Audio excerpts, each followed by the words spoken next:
Hello, everyone, and welcome to our live Magnetic Marketing That Moves People. Are you feeling like your marketing isn't connected or that your message isn't reaching the right people? You are not alone. Marketing isn't about shouting louder. It's about creating messages that resonate and inspire action. And over the next 25 minutes or so, Karen and I will be discussing how do I create and craft messages that actually attract the right audience? What makes marketing feel authentic instead of salesy? Which small changes can make a big difference in engagement? And how can I turn my ideas into marketing that inspires action? Before we do that, though, and in case this is the first time we are meeting, let us tell you who we are. My name is Maria Newman, and I help my clients who are fed up with the way life is and frustrated because they don't know how to change that to get clear on what they actually want and take decisive action to start creating a life that feels right for them. Some people come to me because they don't quite know what's wrong. They're waking up in the morning thinking, is this it? Or they're living with that stuck feeling, unsure of what their next step should be. Others reach out with very specific challenges, things like lack of confidence or navigating difficult situations. My role is to help my clients to gain clarity, build confidence, and move forward in a way that feels right for them. And this is Karen. Hello, everyone, and thank you so much, Maria. I'm delighted to be here, and what a wonderful introduction. I'm really looking forward to sharing my almost 30 years of marketing and PR knowledge and expertise. I run Morledge & Co., a small PR and marketing agency based in Somerset, and I've been blessed to work with some fabulous businesses, all different shapes and sizes, many different industries over the last few years, and it's a privilege to be able to support people, and hopefully we can demystify some of those marketing myths and give people some support and help that they can use in their businesses to make a difference. And if you are joining us live, then please join in the conversation. Use the comment box to ask us questions, to write any insights you might have or any comments that you also have. And we will look at them as we are having this conversation. So first, Karen, let's sort of build a foundation. Why do people struggle with their marketing? I think there are many different definitions of marketing and different aspects of it, and it can be really confusing. I was at a meeting this morning and I told somebody that I work in public relations, and she said, "Oh, is that branding?" And I think it actually is. There's so much crossover, but essentially there are various disciplines of marketing, and you could say public relations is one discipline or aspect of it, and you can think about promotion when you think about marketing, but also where a lot of people start to get a little bit terrified is when you think about sales and marketing, because there's something a bit icky about being sold to, and when we're trying to do our writing our marketing, it's like, oh no, I don't want to say too much, that sounds a little bit pushy. So there is a very fine balance of getting that right. But essentially marketing, that there's a 4 P's marketing mix. It's about place, product, price, and promotion. And a lot of evidence and research shows that if you can get those 4 things right, that's the basics. And I think businesses, if they're confident in their product and their pricing is right for their particular audience, the place where they're marketing, albeit online or in a shop or wherever it might be, you're showing off what your services or products are. The part that I tend to sort of fall into of that quadrant, if you like, the 4 P's pie, is the promotional side. So that's where I can really start to unlock and unlock people's potential as a business and try and help them with that aspect. So hopefully that gives a bit of a fundamentals of what marketing is. And it is very complex and there's a lot to it. I've got an MSc and that was all about, I did 30,000 words on the importance of, marketing certain organisations in the southwest of England, for example. And you can go really, really deep into marketing. But I think the most important thing for any business is to try and understand what what is the best marketing for you, and no two are the same. So you really have to kind of think about your own marketing and be where your customers are. So hopefully that's a bit of a foundation to today's discussion. Thank you, Karen. And somebody who, say, is coming into this new, who might be a first-time business owner, doesn't know where to start when it comes to marketing, what's the one thing that they should focus on as a starter? I think the most important thing as a business owner, because I've run many businesses, I'm involved in all sorts of organizations, you have to really put yourself in your customer's shoes. And with the best will in the world, if we're in business, we think our business is great and we just want people to buy and to use us.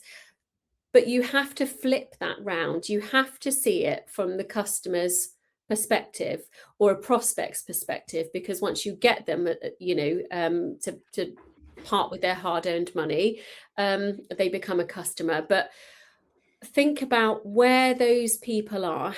What do they want to see? What's going to compel them and enable them to make that purchase?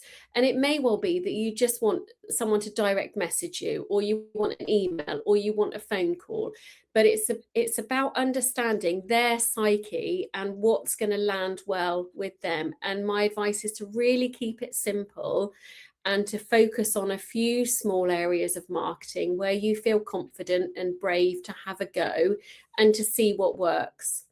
And you do have to sort of test and measure these things, and things change all the time. So just as you think you've got your marketing mix right, algorithms change on social media, or wider economic impacts can affect businesses, as I'm sure people realize. So it's a constant. You can't just kind of do a whole load of marketing and then stop. It's little and often, really. So let's focus in on one thing and let's look at messaging, because obviously the way we put ourselves out there and the words we use will Mm, determine if people get what we're saying or if it just like misses. So if mm. somebody wants to craft their message so that they're really speaking to their audience or their prospective clients, what are the things that they need to be thinking about? Okay, I would say there's several things here, and it's always a really good idea, once you've written some things down and you think you've got it, ask other people, because what you and I might think is great and we understand, in somebody else's view may not make sense, or it just doesn't land with them. So try a few things and share it with other people, and get that feedback before you write website copy or before you write an email newsletter. And the other thing is to really be authentic in the world of ChatGPT and other AI platforms. They're a fabulous, fantastic tool, that we have at our disposal. But I think many people are actually really able to spot things now that have been written in AI. There's lots of telltale signs, there's giveaways, and even some of the graphics that are produced, they've got this particular kind of look about them. So I know it's another thing to do, but really be authentic and write, from the heart, really, because you're trying to convey your passion for your business, your service or solution, whatever it is, and you want that to land authentically. So use your own words, but tailor it to who you're speaking to. So it's about being authentic, using tools to your advantage, but not solely relying on them. And run it past a few people to get their feedback, and it does hurt. It does hurt sometimes when you say, you've written all of this wonderful marketing material and you let someone else have a look and it's, oh, I don't understand that, or what does that mean, or I don't think that's going to make me buy. That is, feedback like that is a gift. So do get other people to critique your work. And of course, if you've got the budget, then use a copywriter or a web designer or a graphic designer. But there are some brilliant tools that are at our disposal. I've already mentioned about AI, and you've got Canva. So there are tools at your disposal, but it's about keeping it authentic when you're writing content. And I want to go back to that use of AI, because like Mm, you said, there's no AI cannot replace us. And ChatGPT, which is, something I use, is a tool. It'll only spit out as good a output as what we put into it. And I know that I don't rely on what it says. I will look at it, I will read it, I will question what it's come up with, so that when I read it, I can feel to myself, yes, this is what I mm, would say. This is using the language that I would use. And yes, I think that my customer will relate to the words that mm. are on the page.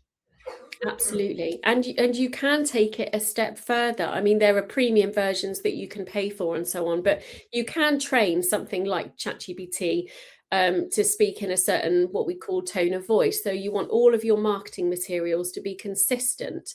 So they use the same sort of messaging, same words and phrases. So you can put that sort of document together. These are the key messages. This is the tone of voice.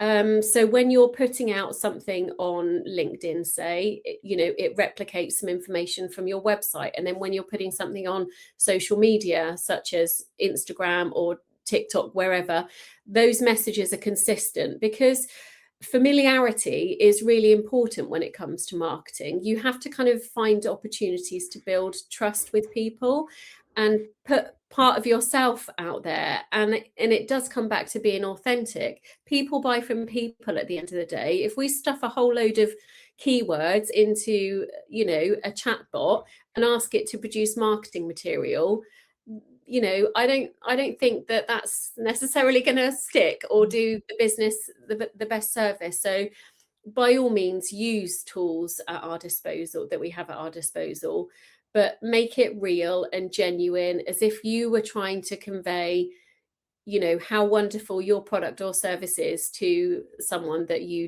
would like to buy it.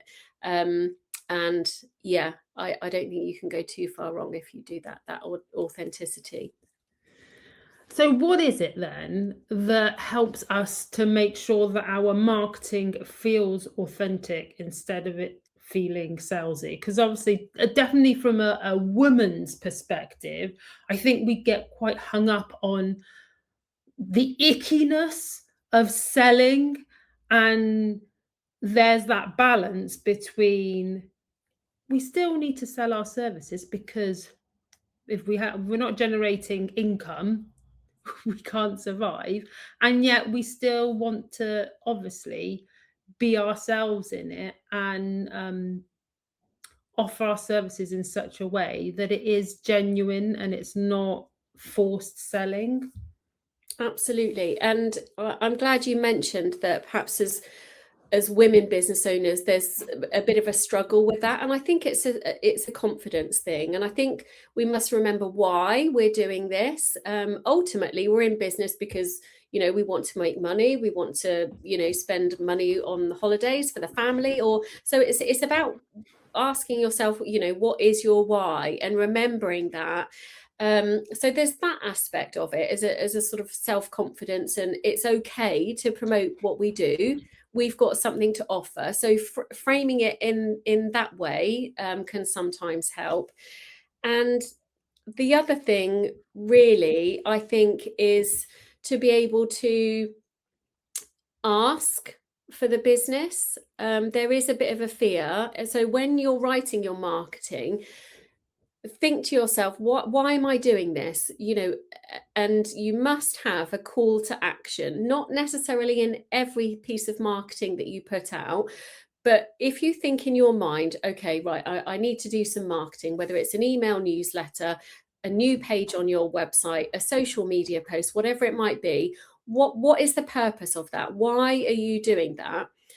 And then you want a call to action at the end. So you've told people a load of stuff. You might have shared a graphic about, the benefits of using X, Y, and Z. Then ask yourself, so what? What do you want them to do? So that's where the call to action comes in, the CTA. So then it may well be that you want people to direct message you, or, shop on my website now, limited slots available, contact me to order. Whatever it is, always follow up your marketing message.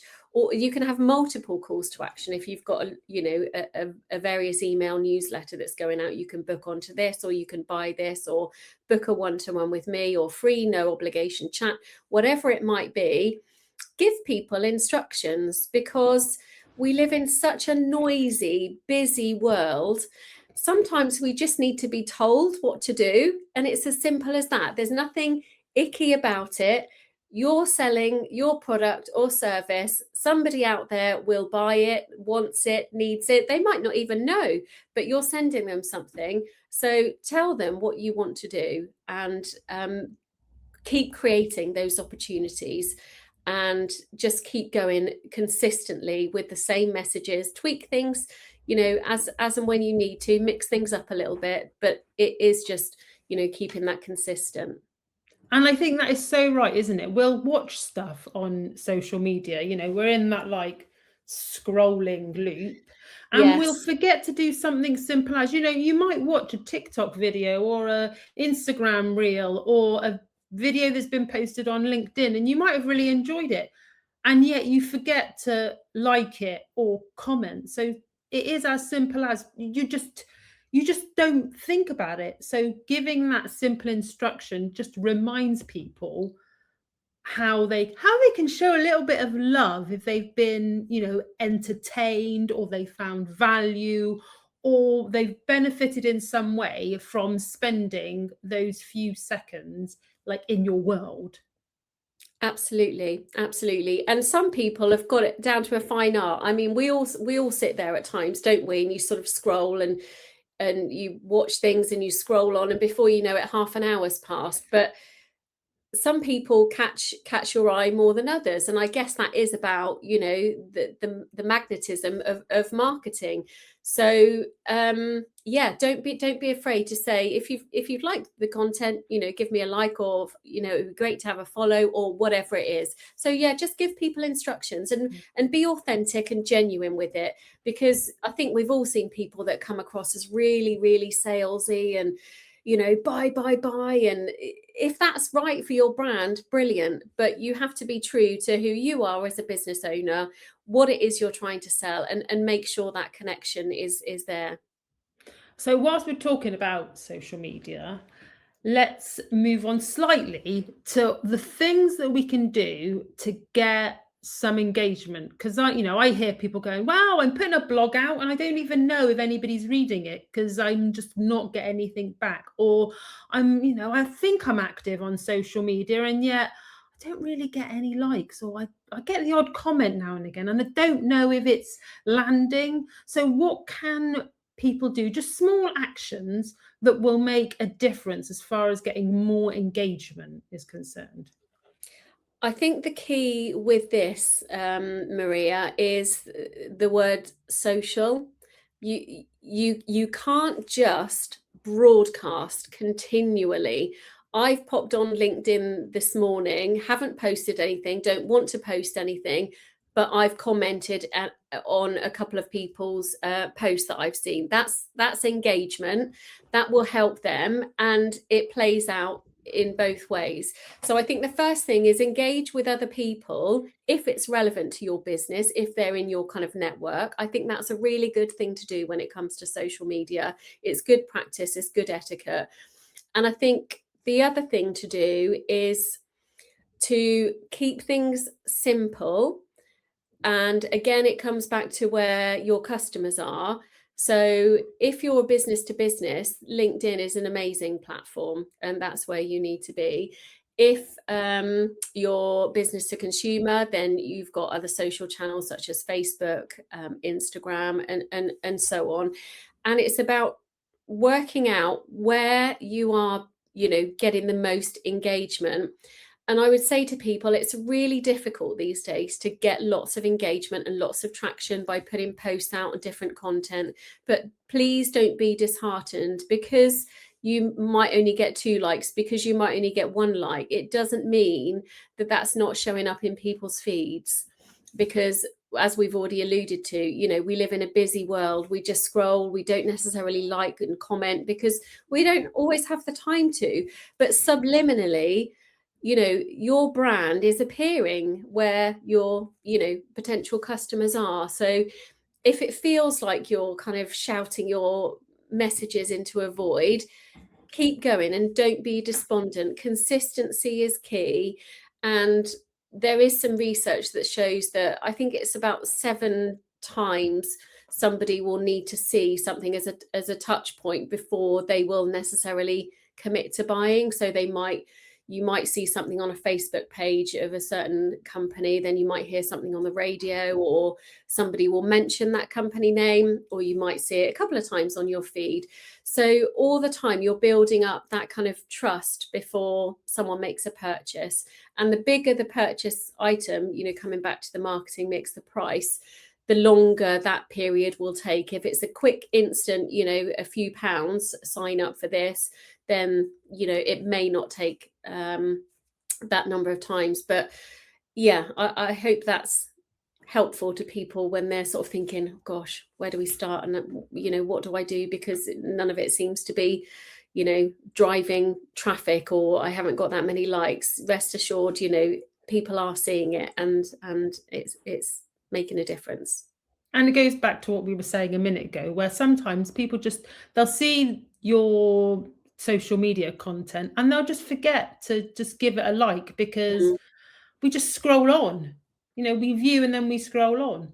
And with all of us, at the end of the day, it's like you said, we're trying to move people up that know, like, trust ladder. And it does take a while, doesn't it? And it's up to us to make sure we're putting out content that helps our audience to know who we are, what we're about, what we're offering, to then get them to like us, because they can relate. The messages we're putting out there are landing in such a way that they're going, yeah, they're speaking my language. I actually think they're reading my mind, which obviously eventually leads to them trusting us and then going, do you know what?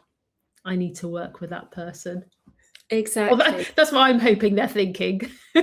Definitely. And this whole process could take years. I know people are going to think, oh my goodness, I haven't got time for that. I need new business now. But it can take a long time. It can take a long time.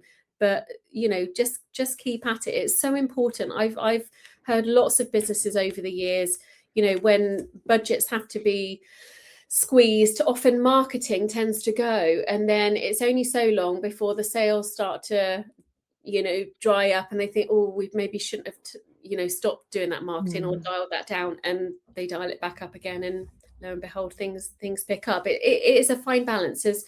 And as a business owner who's started from nothing, very small, you have to kind of gradually scale, and it does take time. It does take time, and time is something that we do have. Yes. Yes, it's a very precious commodity, and it's about using it wisely. And on that note, my next bit of advice would be, do the things that make a difference. So we can all sit in our lane and be comfortable and think, oh yeah, I'm really good at that, I'll just keep doing that.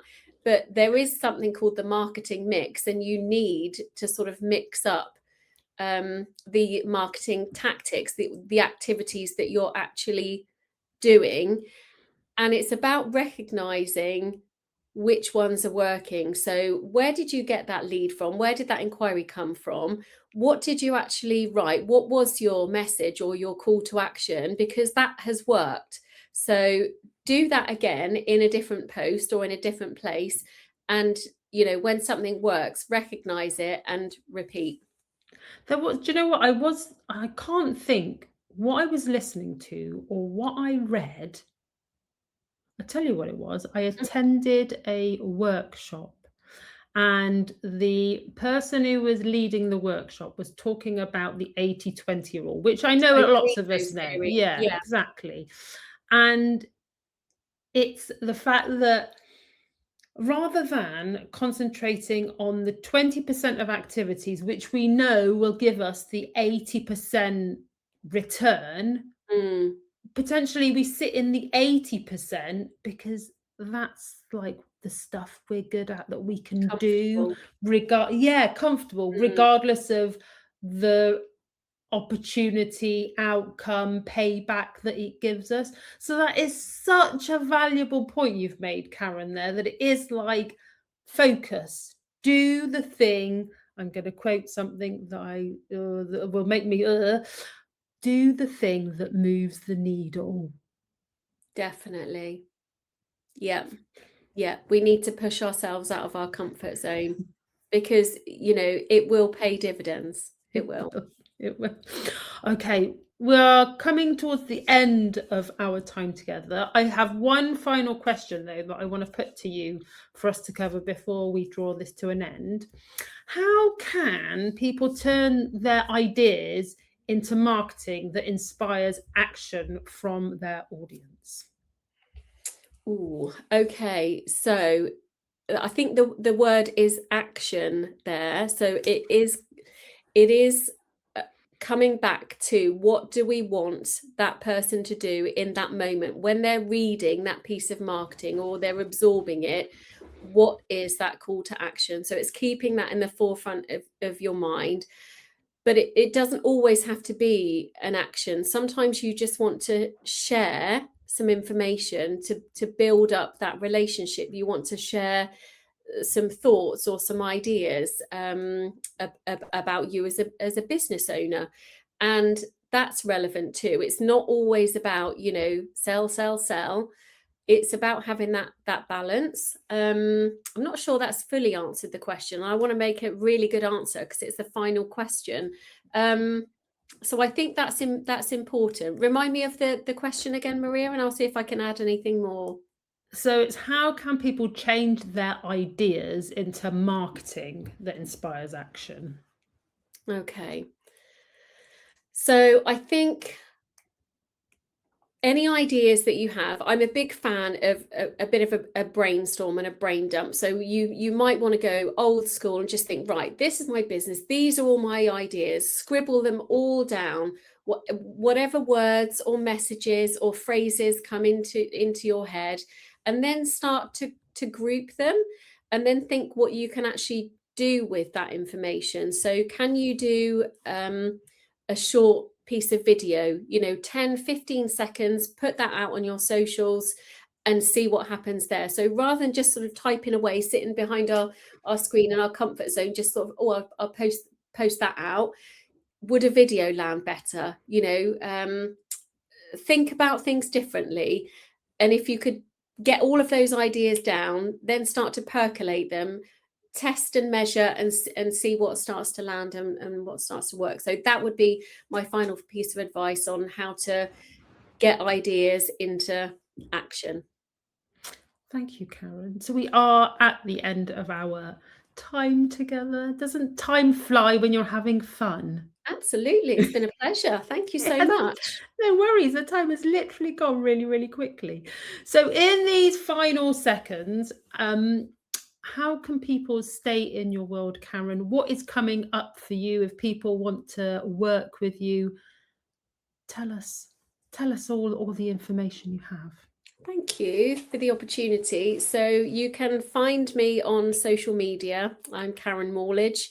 We've also got several social media pages where you can follow for information, insights, and more tips. And I'm going to commit right here, right now, to put out some helpful content for everyone that follows Morledge & Co. So we're on LinkedIn, Facebook, and Instagram. So my call to action to anyone today watching this is to give us a find and a follow, and hopefully we can share more useful information. And you can reach out to me on any of those platforms if you ever want to pick my brains on anything PR and marketing, and I'd be delighted to have a conversation with anyone anytime, because I'm passionate about what I do and love to help.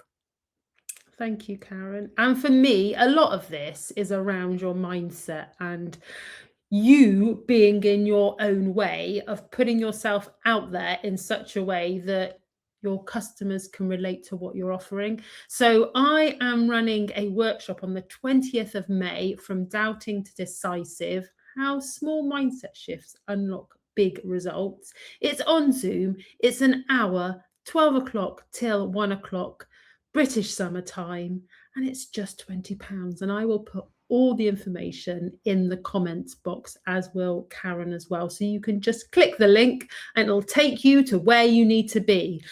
So on that note, I'd like to say thank you, Karen, for joining us today. It's Thank been you. so insightful and, well, it's been really, really helpful. And I'm sure everyone will now look at marketing in a less icky way and be more enthusiastic about it. I hope so. Mission accomplished. Thank you so much, Maria. Thanks, You're everyone. most welcome. And thank you, everybody, for watching. And we'll see you next month.